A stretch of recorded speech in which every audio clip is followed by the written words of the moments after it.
సామాజిక పెన్షన్లు అందుకుంటున్న వారికి రాష్ట్ర ప్రభుత్వం గుడ్ న్యూస్ చెప్పింది. నూతన సంవత్సర వేడుకల నేపథ్యంలో జనవరి 1న కాకుండా ముందు రోజే పెన్షన్ల పంపిణీకి అనుమతించాలని గ్రామ వార్డు సచివాలయ సిబ్బంది ప్రభుత్వానికి విజ్ఞప్తి చేశారు.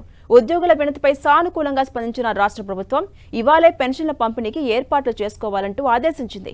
ఉద్యోగుల ప్రతిపాదన మేరకు ఇవాళ పెన్షన్ల పంపిణీ ఏర్పాట్లు చేసుకోవాలని గ్రామ వార్డు సచివాలయాలకు ఆదేశాలు అందాయి. రాష్ట్రంలో 63,75,000 మందికి జనవరి నెలలో 2,717 కోట్లకు పైగా ఈ నెల 30న రాష్ట్ర ప్రభుత్వం జమ చేసింది. ప్రభుత్వ నిర్ణయంతో ఇవాళ తెల్లవారుజామునే ఏపీలో ఎన్టీఆర్ భరోసా పెన్షన్ల పంపిణీ చేపట్టారు. గ్రామ వార్డు సచివాలయ ఉద్యోగులు ఇంటింటికి వెళ్లి మరీ పెన్షన్ల పంపిణీ కార్యక్రమాన్ని నిర్వహిస్తున్నారు.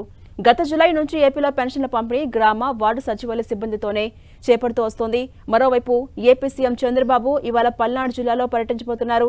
నర్సరావుపేట నియోజకవర్గం ఎల్లమంద గ్రామంలో పెన్షన్ల పంపిణీ కార్యక్రమంలో ఆయన పాల్గొంటారు.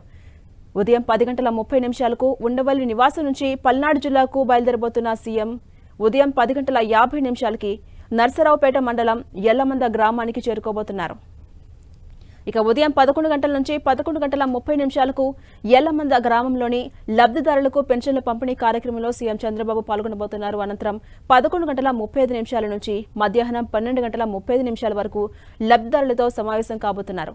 మధ్యాహ్నం 12:40 నుంచి 1 గంట వరకు పల్నాడు జిల్లా అధికారులు అలాగే ప్రజాప్రతినిధులతో సమావేశం నిర్వహించబోతున్నారు. అనంతరం 1:45 కోటప్పకొండకు చేరుకుని త్రికోటేశ్వర స్వామిని దర్శించుకోబోతున్నారు ముఖ్యమంత్రి చంద్రబాబు. ఆ తర్వాత మధ్యాహ్నం 2:55 ఉండవల్లి నివాసానికి చేరుకోబోతున్నారు.